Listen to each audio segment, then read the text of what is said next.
Shalom.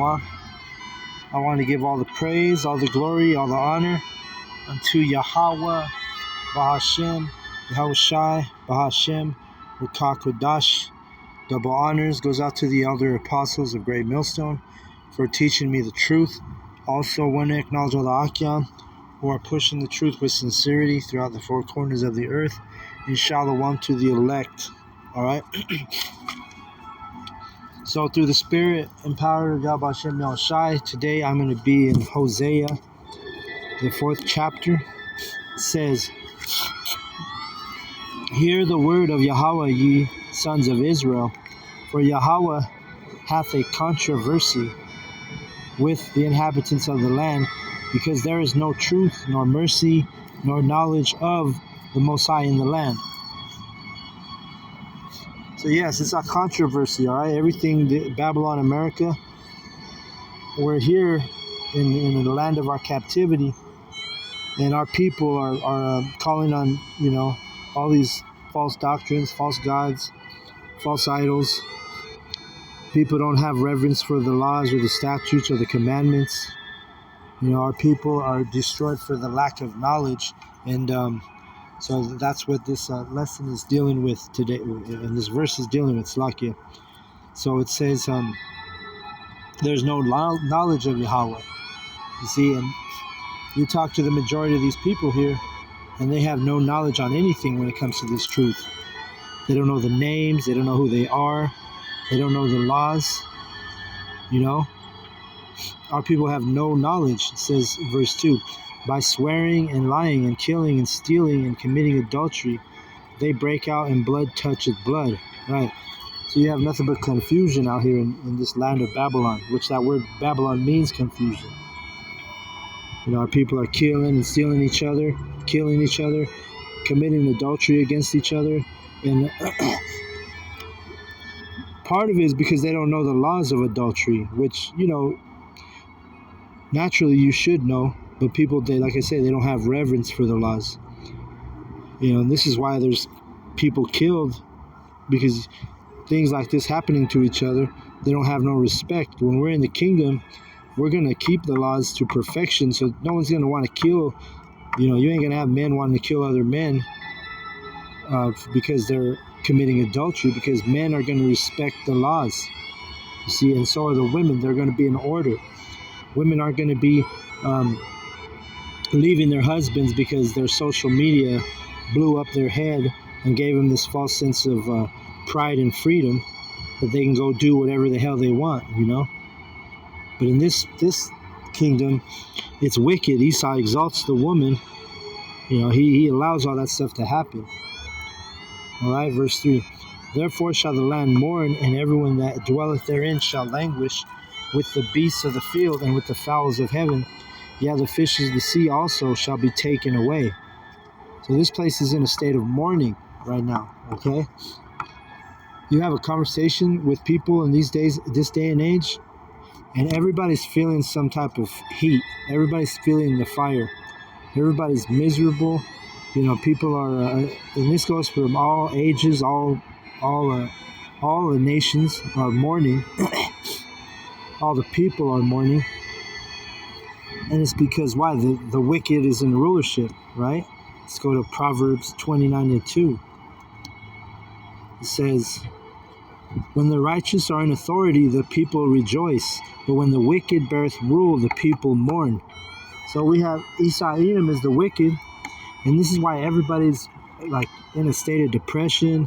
You got people taking pharmaceuticals, which is witchcraft, just to get by, and they believe that's they actually get reliant.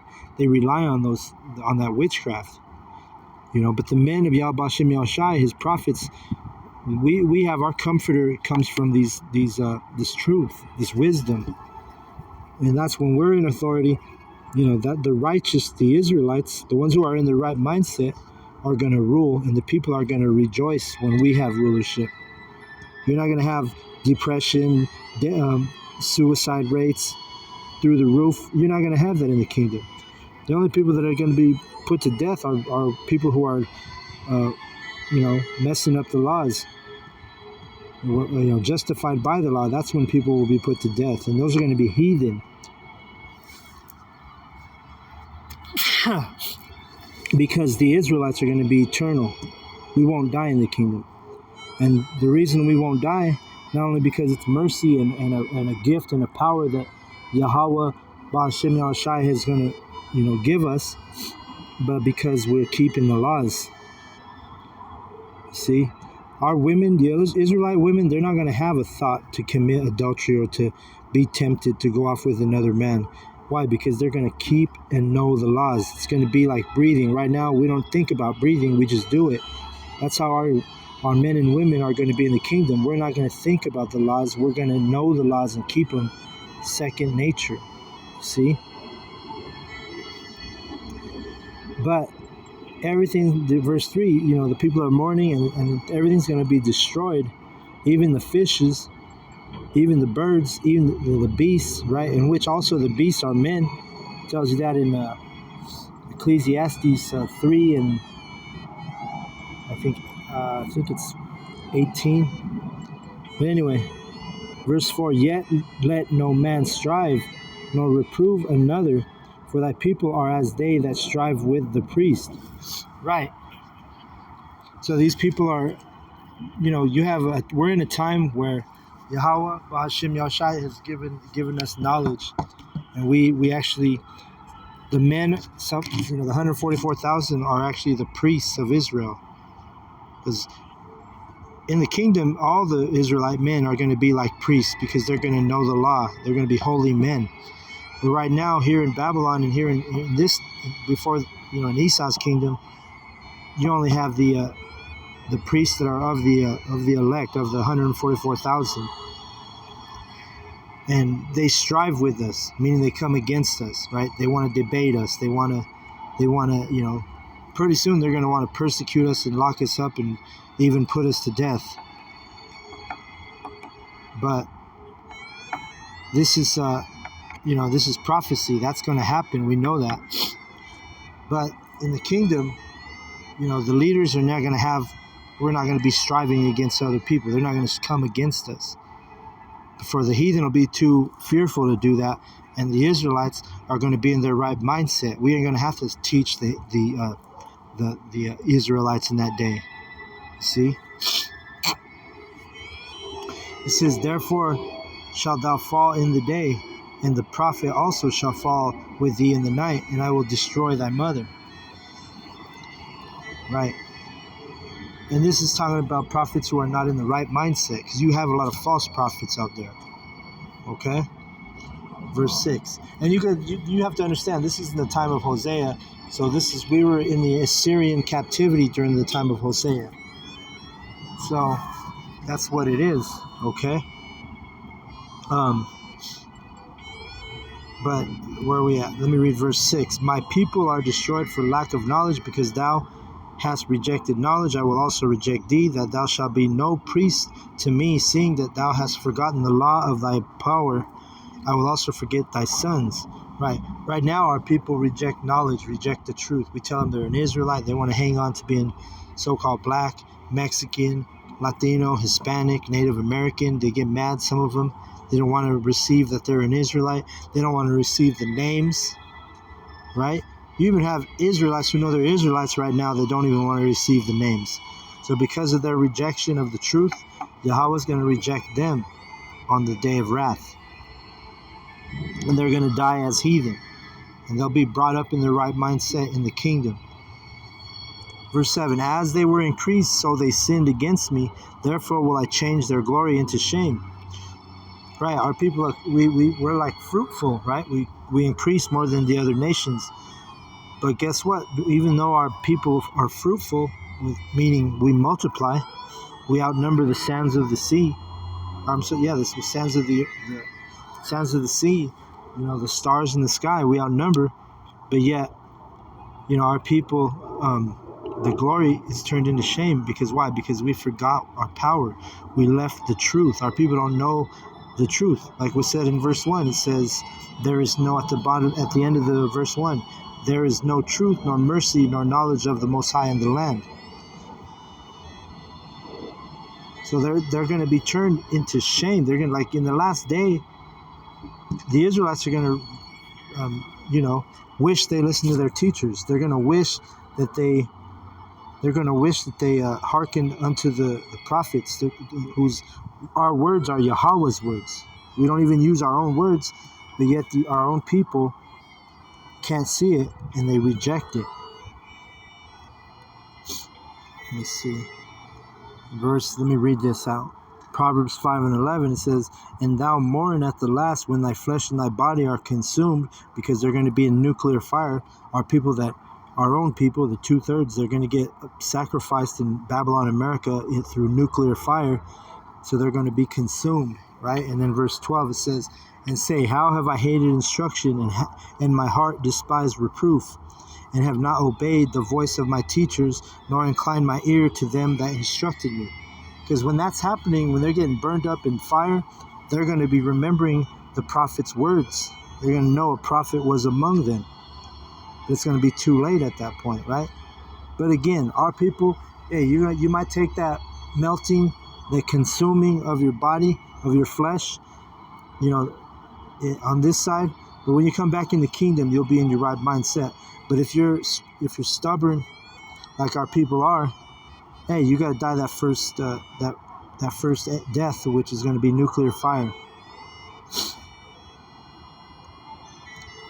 It says in verse 8, Hosea 4:8, "They eat up the sin of my people, and they set their heart on their iniquity. And there shall be like people, like priests, and I will punish them for their ways, and reward them for their doings." So you're not going to be punished. You're not going to die in nuclear fire for nothing. It's going to be because when the Lord's prophets were trying to warn you, when the prophets were trying to tell you, what it is, and you rejected us. You rejected our truth. You rejected the names of Yahweh B'Shem Yoshai. You rejected the words that Yahweh put in our mouth. So there's going to be a reason why he's going to reward you. He's going to give you what you deserve. All right? Verse 10. "For they shall eat and not have enough. They shall commit whoredom and shall not increase, because they have left off to take heed to Yahweh." Right? You don't listen to his words. You don't listen to his prophets. You're out there. You rather committing whoredoms, which whoredom could be spiritually and physically. Our women, they're physical whores. They want to. Esau allows them to become, enables them to be whores. These women, the social media, literally, I see it in every age group. Doesn't matter what age you are as a woman. Women are leaving their husbands left and right because of the liberty and the freedom and the false mindset that Esau Edom has given them. Every single woman, man. If a woman is on Facebook, I guarantee you she's being texted, she's being messaged, she's being tempted by all of that. And even if she's a so-called righteous woman, these women, you got to remember, they're the weaker vessel. So if you have a woman who's on Facebook, man, guarantee that woman is eventually, if not already, she's going to be committing whoredom. All right? Guaranteed. It don't matter if it's the most upright girl that you ever met in your mind. If she's on Facebook, these women are the weaker vessel, and their minds and heads get built up. Their egos get built up to the point where they destroy themselves. So that's a red flag. If you got a woman, you're in this knowledge, you're in this truth, and you have a woman, you tell her to get off Facebook and she don't listen, then you're as good as done. She's going to go be a whore. And also the spiritual aspect. All of our people are whores when it comes to that, except for the elect who hearken and take heed to this truth. You in the Christian church, you in the Catholic church, you in the Jehovah's Witness congregation, guess what? Yahweh calls you a spiritual whore. 11. "Whoredom and wine and new wine take away the heart. My people ask counsel at their stocks, and their staff declareth unto them. For the spirit of whoredoms hath caused them to err, and they have gone a whoring from under their power." Right. And it's both ways, spiritually and physically. All right? If you're not taking heed to Yahweh B'Shem Yahushai's prophets, You're a fucking dirty ass spiritual whore. All right? That's what it is. That's the time we're in. I don't know why I'm getting calls. I put it on Do Not Disturb. So anyway, verse 13. Salakia.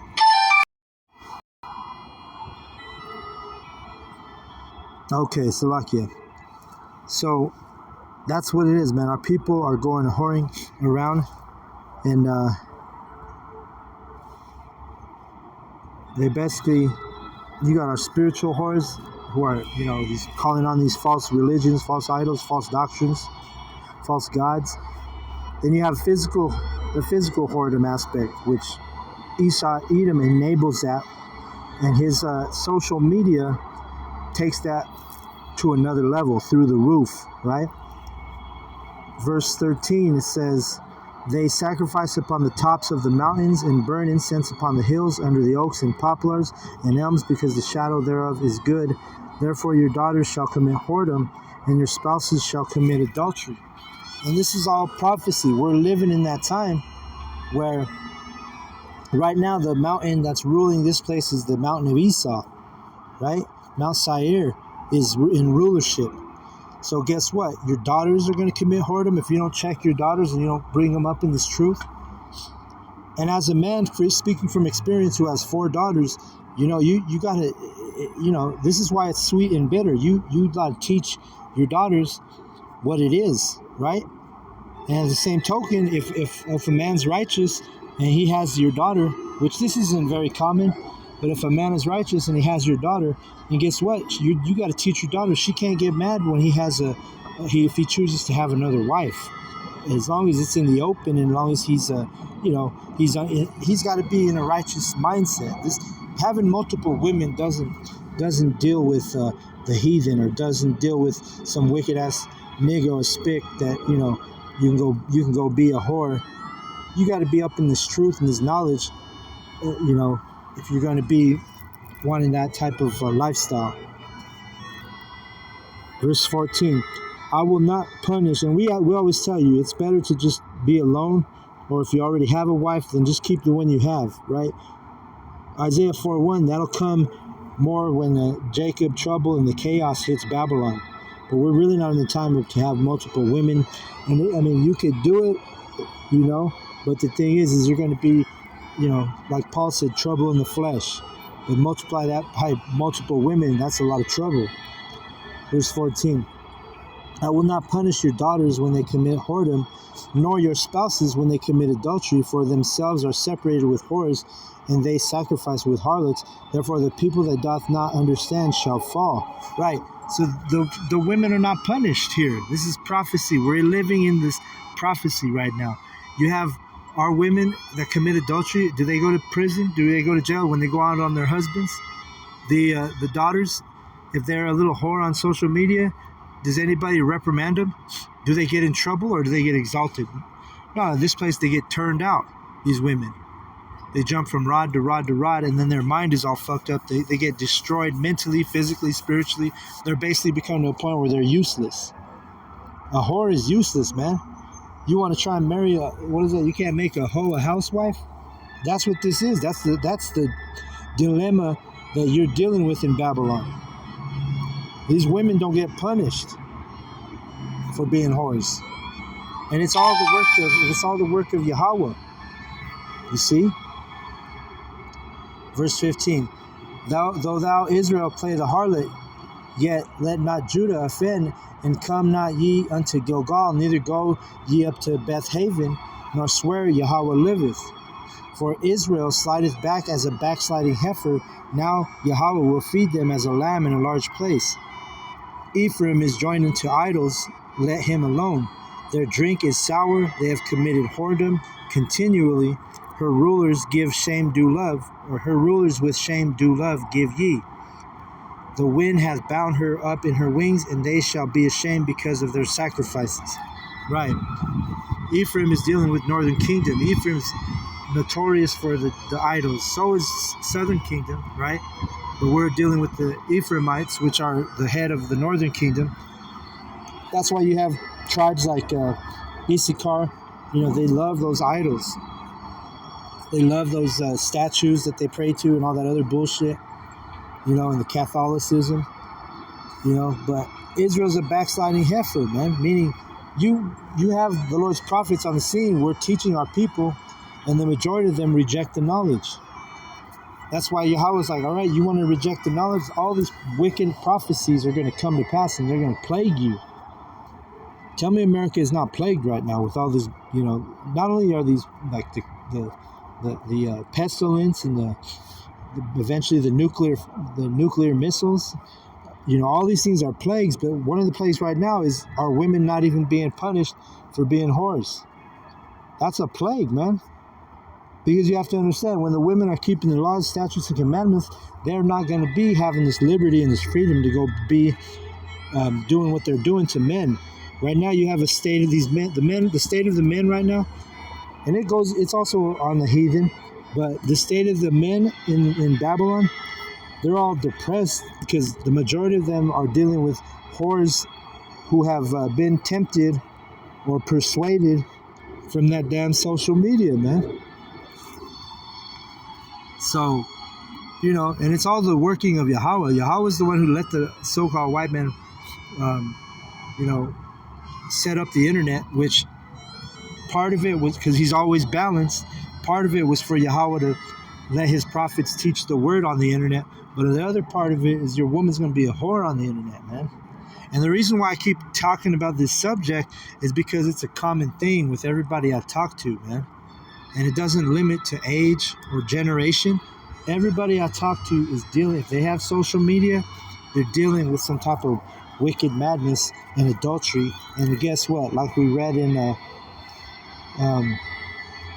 14, I will not punish your daughters when they commit whoredom, nor your spouses when they commit adultery, for themselves are separated with whores, and they sacrifice with harlots. Therefore the people that doth not understand shall fall. Right. The women, when they commit adultery, they don't get punished, they get rewarded. We've talked about this in the past. They get alimony, they get child support, They get multiple men having kids with them, or you got a lot of these women, they have 3 or 4 niggas paying child support to them. See? You think that's punished? No, this place exalts whoredom, man. Babylon, America has to burn. So on that note, I'm going to close out.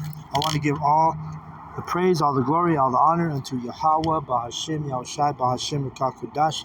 Double honors goes out to the elder apostles of Great Millstone for teaching me the truth. Also want to acknowledge the Akim, who are pushing the truth with sincerity throughout the 4 corners of the earth. Shalom to the elect.